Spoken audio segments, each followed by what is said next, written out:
President Biden is calling on Congress to pass stricter gun laws. Among his proposals include a ban on assault weapons and raising the age limit for firearm purchase from 18 to 21.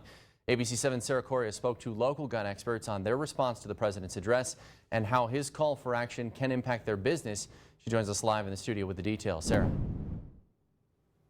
I spoke to two local firearm experts who tell me that since President Biden's address, the interest in license to carry courses and firearm purchases has gone up. While they don't fully agree with the president's proposal, one local instructor thinks something needs to be done. I think it's time to make a few changes. Tom Fenton teaches Texas license to carry courses under elpasocarry.com. While he is not in agreement with all gun proposals, he agrees that something has to be done. I'm absolutely in agreement that we should raise the minimum age to buy any kind of firearm to 21. I mean, come on. An 18-year-old kid can buy an assault rifle, but he can't buy a drink in Texas? I mean, where's the sense in that? Age is not really the problem. Luis is the owner and instructor of Texas Gun Freedom Company. He argues there's more to the problem than the guns. The problem is what's in the family, mental health, again, that's my big thing. Mental health education is the other thing. Gun education, mental health education, family education.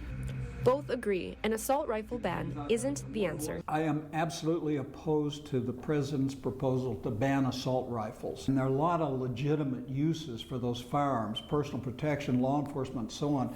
So you're going to shut down that industry because it's being abused? I think it's better to target the abuser. They want to blame a tool, they want to blame the guns.